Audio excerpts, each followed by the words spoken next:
Hello दोस्तों, आप सभी को मेरा नमस्कार। आशा करती हूँ सभी अच्छे होंगे। चैनल को शेयर करें, सब्सक्राइब करें। धन्यवाद। भोजपुरी बोली के संबंध में असत्य कथन है। भोजपुरी बोली के संबंध में असत्य कथन कौन सा है? इसमें कथन नंबर बी असत्य है। भोजपुरी बोली की उत्पत्ति अर्धमागधी अपभ्रंश से नहीं मानी जाती। यही कथन असत्य है। बिहारी हिंदी के अंतर्गत हुआ था इसका विकास। दक्षिणी भोजपुरी भोजपुरी का परिनिष्ठित रूप है। भोजपुरी बोली के लिए नागरी एवं व कैथी लिपि का प्रयोग होता है। भोजपुरी बोली का क्षेत्र गोरखपुर, क्लास बनारस, बलिया आदि है। भोजपुरी बोली के संबंध में असत्य कथन है। भोजपुरी बोली की उत्पत्ति अर्धमागधी अपभ्रंश से मानी जाती है। शेष विकल्पों के अन्य कथन सत्य हैं। भोजपुरी बोली का विकास मागधी अपभ्रंश के बिहारी हिंदी के अंतर्गत हुआ है। भोजपुरी बोली के लिए देवनागरी, वर्तमान व कैथी ऐतिहासिक लिपि का प्रयोग होता है। बिहारी हिंदी उपभाषा की सबसे अधिक बोले जाने वाली बोली भोजपुरी है। लोक प्रचलन की दृष्टि से यह हिंदी की सबसे बड़ी बोली है। भारत के बाहर मॉरिशस, फिजी आदि देशों में यह अत्यधिक प्रचलित है। भिखारी ठाकुर को भोजपुरी का शेक्सपियर कहा जाता है। भोजपुरी का बोली क्षेत्र भोजपुर, शाहाबाद, छपरा, चंपारण, गोरखपुर, देवरिया, गाजीपुर, बलिया, बनारस। मराठी भाषा की लिपि क्या है? मराठी भाषा की लिपि देवनागरी है। मराठी भाषा की लिपि देवनागरी है। लिपि भाषा का एक लिखित रूप है। इसके द्वारा मौखिक ध्वनियों को लिखकर प्रकट किया जाता है। भारतीय संविधान की 8वीं अनुसूची में 22 भाषाओं को सम्मिलित किया गया है। मलयालम भाषा की लिपि है। मराठी भाषा का नाम है, देवनागरी लिपि में है। नेपाली भी देवनागरी में है। उड़िया में है। पंजाबी की लिपि गुरुमुखी है। उर्दू अरबी फारसी लिपि में लिखी जाती है। बंगला लिपि में लिखी जाती है। हिंदी देवनागरी लिपि में लिखी जाती है। एक बार फिर रिपीट। मलयालम भाषा की लिपि है। मराठी देवनागरी लिपि, नेपाली देवनागरी, उड़िया पंजाबी गुरुमुखी, उर्दू अरबी फारसी, बंगाली बांग्ला, हिंदी देवनागरी। राजभाषा आयोग का गठन किस अध्यक्षता में किया गया? किसकी अध्यक्षता में किया गया?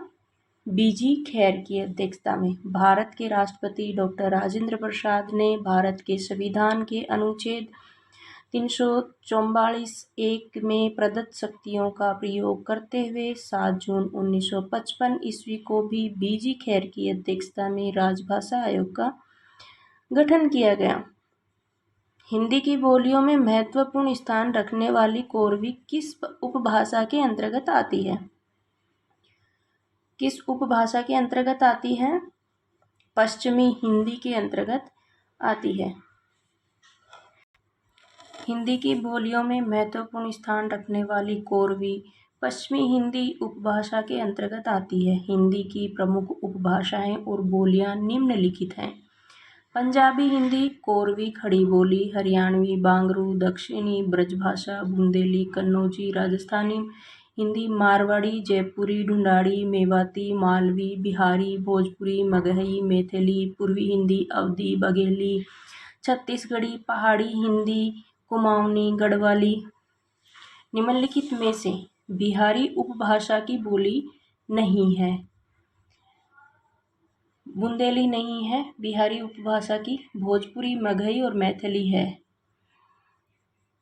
बुंदेली बोली बिहारी उपभाषा की बोली नहीं है, बल्कि यह तो पश्चिमी हिंदी की उपभाषा है। भोजपुरी, मगही और मैथिली मागधी अपभ्रंश के अंतर्गत बिहारी उपभाषा की बोली है। हिंदी और उसकी उपभाषाओं तथा बोलियों का वर्गीकरण निम्न ढंग से किया जा सकता है। पश्चिमी हिंदी, कोरवी, खड़ी बोली, हरियाणवी, बांगरू, दक्षिणी ब्रजभाषा, बुंदेली, कन्नौजी, दक्षिणी हिंदी, राजस्थानी हिंदी, मारवाड़ी, जयपुरी, ढूंढाड़ी, मेवाती, मालवी, पहाड़ी हिंदी, कुमाऊनी और गढ़वाली, पूर्वी हिंदी, अवधी, बघेली, छत्तीसगढ़ी, बिहारी हिंदी, भोजपुरी, मगही, मैथिली। संविधान सभा में हिंदी, हिंदुस्तानी और देवनागरी तथा अंतर्राष्ट्रीय अंकों को लेकर प्रस्तुत किए गए मुंशी अय्यंगार फॉर्मूला के प्रस्तोता हैं। कन्हैयालाल माणिकलाल मुंशी गोपाल स्वामी अयंगर। 12 सितंबर 1949 को कन्हैया माणिक के लाल मुंशी एवं गोपाल स्वामी अयंगर ने एक सूत्र प्रस्तुत किया जो मुंशी अयंगर फॉर्मूला के नाम से प्रसिद्ध हुआ। किस नाम से? मुंशी अयंगर फॉर्मूला के नाम से। फॉर्मूला में कहा गया कि संविधान प्रारंभ होने की तिथि से 15 वर्षों तक अंग्रेजी का प्रयोग उन सब कार्यों के लिए होता रहे जिसके लिए इसका प्रयोग इस समय तक होता आ रहा है। पूर्वी हिंदी के अंतर्गत बोली जाने वाली बोलियां, पूर्वी हिंदी के अंतर्गत बोली जाने वाली बोलियां कौन सी हैं? अवधी, बघेली और छत्तीसगढ़ी हैं। उपभाषाओं तथा बोलियों का वर्गीकरण निम्न ढंग से किया जाता है। कोरवी, हरियाणवी,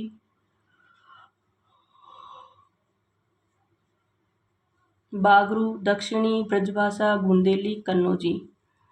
आकार बहुला कोरवी, हरियाणवी, बागरू, दक्षिणी और ओकार बहुला ब्रजभाषा, बुंदेली, कन्नौजी। ये पश्चिमी हिंदी के भाग हैं। अब आ गए राजस्थानी हिंदी। राजस्थानी हिंदी मारवाड़ी, जयपुरी या ढूंढाड़ी, मेवाती, मालवी, पहाड़ी हिंदी, कुमाऊनी, गढ़वाली, पूर्वी हिंदी, अवधी, बघेली, छत्तीसगढ़ी और बिहारी हिंदी, भोजपुरी, मगही और मैथिली।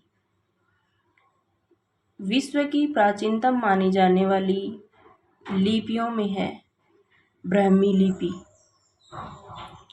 विश्व की प्राचीनतम माने जाने वाली लिपियों में ब्राह्मी लिपि है। सुनीति कुमार चटर्जी ने ब्राह्मी लिपि का विकास सिंधु घाटी लिपि से माना है। देवनागरी लिपि का विकास ब्राह्मी लिपि से हुआ है।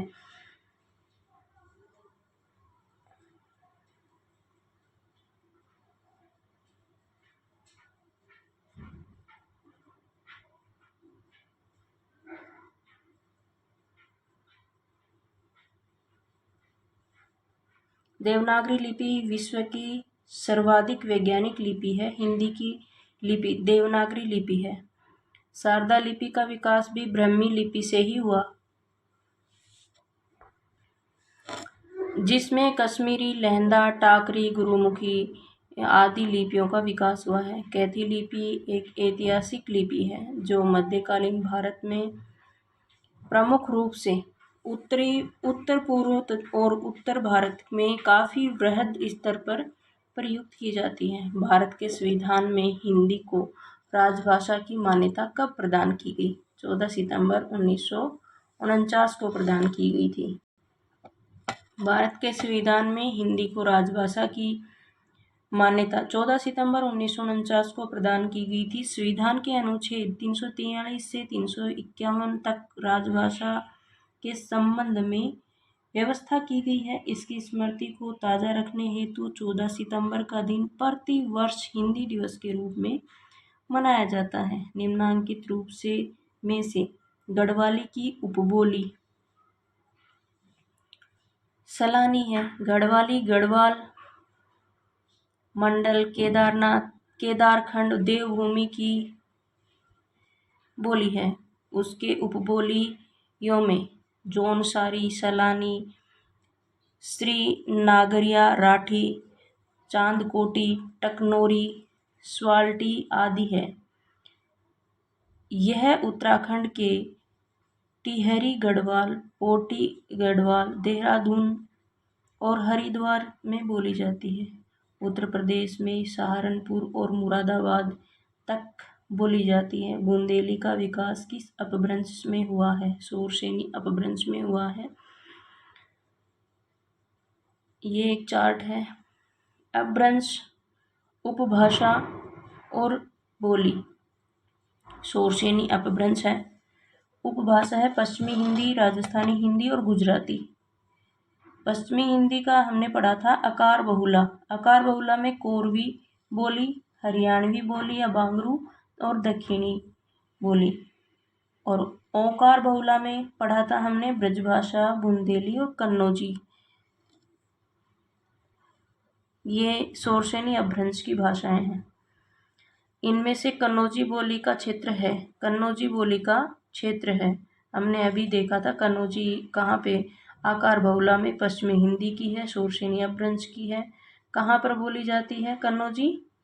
इटावा, फर्रुखाबाद, हरदोई, पीलीभीत और शाहजहांपुर, कानपुर में बोली जाती है। हरदोई में, ऑप्शन के अनुसार हरदोई में बोली जाती है। कुमाऊनी कहाँ बोली जाती है? नैनीताल, अल्मोड़ा, पिथौरागढ़। कुमाऊनी, नैनीताल, अल्मोड़ा, पिथौरागढ़।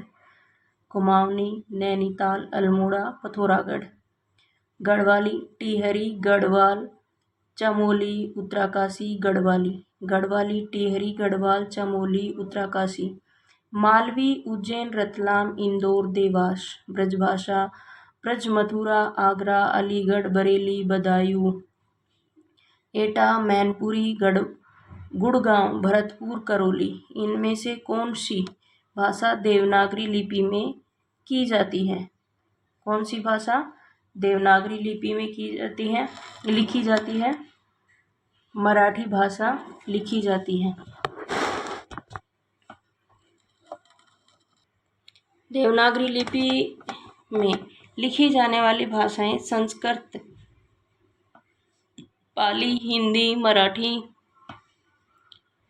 कोंकणी, सिंधी, कश्मीरी, डोगरी, खस, नेपाली, मगही, भोजपुरी, नागपुरी, मैथिली, संथाली।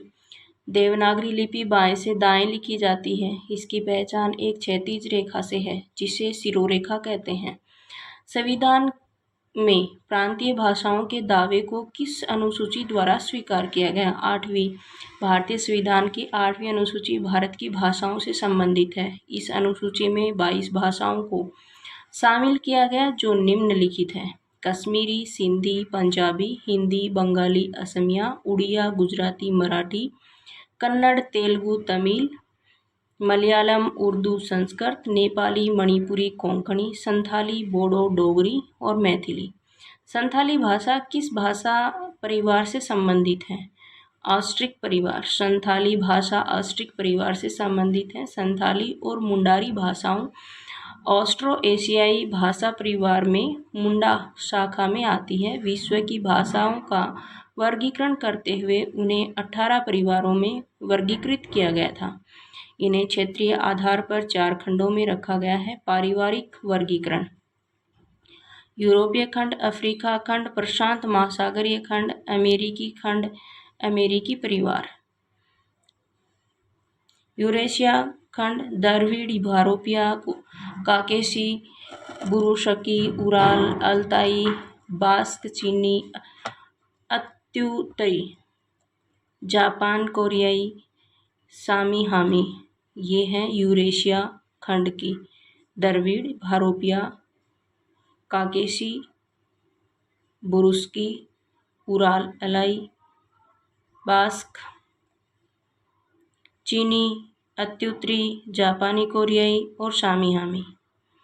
भारोपीय परिवार में भारोपीय जो यूरेशिया का भारोपीय भाषा परिवार है उसमें भारत ईरानी, बाल्टो स्लाविक और आमिरनी ये है 7वें वर्ग का।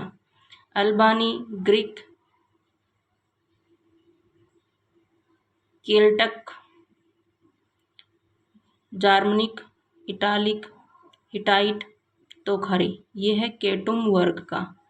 7वें वर्ग में 4 हैं: भारतीय ईरानी, बोल्टोस्लाविक, आर्मोनी और अल्बानी। इस बोली में उत्तम पुरुष एक वचन के स्थान पर उत्तम पुरुष बहुवचन का प्रयोग किया जाता है। अवधि। अवधि बोली में उत्तम पुरुष एक वचन के स्थान पर उत्तम पुरुष बहुवचन का प्रयोग किया जाता है। खड़ी बोली में ह्रस्व और दीर्घ स्वर का प्रचलन है, अतः ह्रस्व का प्रचलन नहीं। खड़ी बोली का आकार बहुला है। अवधि बोली में श और स के स्थान पर स हो जाता है। इसमें संज्ञा के 3 रूप चलते हैं, घोरा, घोरवा और घोरुआ। अवधि, अंकार, बहुला। इस बोली में कर्ता कारक की विभक्ति का प्रयोग नहीं होता है। कर्ता कारक की विभक्ति का प्रयोग किसमें नहीं होता है? अवधि में नहीं होता है। अवधि में कर्ता कारक की विभक्ति का प्रयोग नहीं होता है। अर्धमागधी अपभ्रंश में विकसित पूर्वी हिंदी की 3 बोलियां हैं, अवधी, बघेली, छत्तीसगढ़ी। अवधि की उपबोली है जोल्हा, गहोरा, जुड्डर। बघेली की उपबोलियां निवठा। अवधि बोली का केंद्र बाराबंकी, बहराइच, रायबरेली, प्रतापगढ़, उन्नाव, सीतापुर आदि बघेली बोली का केंद्र है। रीवा, जबलपुर, मंडला, मिर्जापुर आदि शोरसेनी अपभ्रंश के अंतर्गत आने वाली भाषा नहीं है। सिंधी, शोरसेनी अपभ्रंश के अंतर्गत आने वाली भाषा सिंधी नहीं है, जबकि गुजराती, राजस्थानी और पश्चिमी हिंदी भाषाओं का विकास शोरसेनी अपभ्रंश से हुआ है। सिंधी ब्राह्मण अपभ्रंश के अंतर्गत आती है। खड़ी बोली पश्चिमी हिंदी के उत्पत्ति शोरसेनी अपभ्रंश से हुई है। खड़ी बोली के कई अन्य नाम हैं, हिंदुस्तानी, कोरवी, सरहिंदी। ब्रजभाषा की तुलना में यह बोली खड़ी खड़ी लगती है, संभवतः इसलिए इसे खड़ी बोली कहा गया है। राहुल सांस्कृत्यायन ने खड़ी बोली को कोरवी नाम दिया है। पहाड़ी हिंदी का विकास किस अपभ्रंश से माना गया है? पहाड़ी हिंदी का विकास किस अपभ्रंश से माना गया है? पहाड़ी हिंदी 3 प्रमुख बोलियां हैं। कुमाऊनी उपबोली इस तरह है, खज, परजिया, कुमैया, पछाई, दानपुरिया आदि। गढ़वाली इसकी उपबोली जौनसारी, मारछी, राजी, सलानी है। नेपाली बोली को गोरखाली या खसखुस भी कहा जाता है। यह पूर्वी पहाड़ी की प्रधान बोली है। पैशाची अपभ्रंश लहंदा पहाड़ी, पंजाबी, ब्राह्मण अपभ्रंश, सिंधी, खस अपभ्रंश, पहाड़ी हिंदी, मागधी, बिहारी हिंदी, भोजपुरी, मगही और मैथिली। आयोग ने इसका उत्तर F माना जाता है। हिंदी के विकास के संबंध में निम्नलिखित कथनों से एक असत्य है। हिंदी का विकास संयोगात्मक भाषा के रूप में हुआ है। हिंदी का विकास संयोगात्मक भाषा के रूप में हुआ है, यह कथन असत्य है, क्योंकि हिंदी का विकास वियोगात्मक भाषा के रूप में हुआ है, जबकि हिंदी संस्कृत की उत्तराधिकारिणी भाषा है। यह अपभ्रंश के बाद की भाषा। हिंदी का विकास संस्कृत से हुआ, जबकि संस्कृत संयोगात्मक भाषा है एवं हिंदी वियोगात्मक है। ब्रजभाषा का विकास किस अपभ्रंश से हुआ है? अब ब्रजभाषा का विकास शोरसेनी अपभ्रंश से हुआ है। शोरसेनी अपभ्रंश से पश्चिमी हिंदी, राजस्थानी, गुजराती का विकास हुआ है। शोरसेनी, पश्चिमी हिंदी, राजस्थानी, गुजराती, मागधी, बिहारी, बंगाली, उड़िया, असमिया, अर्धमागधी, पूर्वी हिंदी, ब्राह्मण और सिंधी। शोरसेनी, पश्चिमी हिंदी, राजस्थानी, गुजराती, मागधी, बिहारी, बंगाली, उड़िया, असमिया, अर्धमागधी, पूर्वी हिंदी, ब्राह्मण, सिंधी। निम्नलिखित में से कौन सी भाषा आर्य भाषाओं में शामिल नहीं है? अरबी। अरबी भाषा आर्य भाषा में शामिल नहीं है, जबकि यूनानी, लैटिन तथा फारसी आर्य भाषा वर्ग में शामिल है। पंजाबी भाषा की लिपि है। पंजाबी भाषा की लिपि गुरुमुखी है। पंजाबी भाषा की लिपि गुरुमुखी है। गुरुमुखी, डोगरी और सिंधी लिपि की उत्पत्ति शारदा लिपि से हुई है। शारदा लिपि की उत्पत्ति ब्राह्मी लिपि की उत्तरी शैली से हुई है। गुरुमुखी लिपि गुरु अंगद द्वारा विकसित लिपि है, जो शारदा लिपि 10वीं सदी से विकसित हुई है। बांग्ला भाषा की लिपि पूर्वी नागरी लिपि है। यह देवनागरी लिपि का ही अंग है। शैली की से तमिल, तेलुगु, मलयालम और कन्नड़ लिपियों का विकास हुआ है। दक्षिणी शैली में तमिल, तेलुगु, मलयालम और कन्नड़ लिपियों का विकास हुआ है। ब्राह्मी लिपि की दक्षिणी शैली में तमिल, तेलुगु, कन्नड़ लिपियों का विकास हुआ। ब्राह्मी लिपि की उत्तरी शैली से देवनागरी लिपि और शरद लिपि का विकास हुआ। ब्राह्मी लिपि का विकास इस प्रकार दर्शाया जाता है। ब्राह्मी दक्षिणी शैली, उत्तरी शैली, तेलुगु, तमिल, कन्नड़ लिपियों का विकास है। गुप्त लिपि 4वीं व 5वीं सदी, सिद्ध मातृका या कुटिल लिपि, देवनागरी लिपि 9वीं सदी, शारदा लिपि 10वीं सदी, गुरुमुखी, डोगरी और सिंधी। ब्राह्मी लिपि दक्षिणी शैली और उत्तरी शैली। दक्षिणी में तेलुगु, तमिल, कन्नड़ लिपियों का विकास है। उत्तरी शैली गुप्त लिपि 4वीं व 5वीं सदी है। सिद्ध मातृका या कुटिल लिपि देवनागरी लिपि 9वीं सदी है। शारदा लिपि 10वीं लिपि, गुरुमुखी, डोगरी और सिंधी। हिंदी लोगों के लिए उतनी ही विदेशी है जितनी हिंदी समर्थकों के लिए अंग्रेजी। यह शब्द किसके हैं? सिराज गोपालाचार्य क्या? डॉक्टर सुनीति कुमार चटर्जी के अनुसार हिंदी भाषा को भारतीय जनता तथा संपूर्ण मानवता के लिए बहुत बड़ा उत्तरदायित्व संभालना है। रामधारी सिंह दिनकर को समय, सूर्य और अधैर्य का कवि कहा जाता है। नागार्जुन प्रमुख प्रगतिवादी कवि है। नागार्जुन को प्रगतिवाद का शलाका पुरुष कहा जाता है। भारतीय आर्य भाषा को कितने कालों में विभक्त किया गया है? 3 कालों में विभक्त किया गया है। भारतीय आर्य भाषा को 3 कालों में विभक्त किया।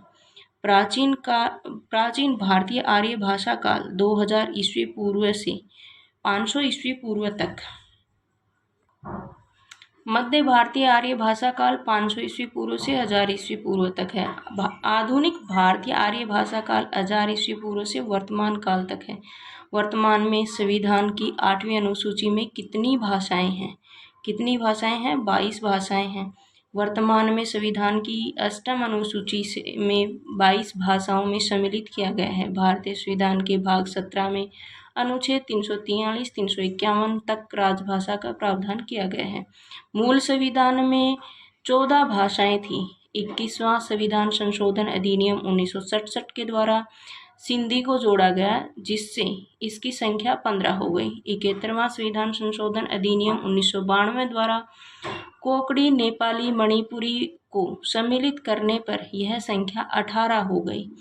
92वां संविधान संशोधन अधिनियम 2003 द्वारा इसमें बोडो, डोगरी और मैथिली और संथाली जोड़ा गया, जिससे इसकी संख्या 22 हो गई। यह लिपि अक्षरात्मक लिपि है, जबकि रोमन लिपि वर्णात्मक लिपि है। देवनागरी लिपि अक्षरात्मक लिपि है, जबकि रोमन लिपि वर्णात्मक लिपि है। लिपि का विकास की मुख्यतः निम्न अवस्थाएं मानी जाती हैं। निम्न अवस्थाएं कौन सी मानी जाती हैं? चित्रलिपि, प्रतीक लिपि, भाव लिपि और ध्वनि लिपि। ये अक्षरात्मक और वर्णात्मक लिपि। भारत की सभी लिपियां अक्षरात्मक हैं। रोमन लिपि वर्णात्मक है। देवनागरी लिपि में एक वर्ण के लिए एक ध्वनि अर्थात प्रत्येक अक्षर उच्चरित है। देवनागरी की वर्णमाला का वर्णक्रम वैज्ञानिक है। भाषा पर आधारित वाक्य पर आधारित है। भाषा के मुख्यतः 4 तत्व होते हैं: ध्वनि, शब्द, वाक्य और अर्थ। इन 4 तत्वों को ही भाषा विज्ञान का 4 अंग माना गया है। उच्चारण की दृष्टि से भाषा की लघुतम इकाई ध्वनि है। चैनल को शेयर करें, सब्सक्राइब करें। धन्यवाद।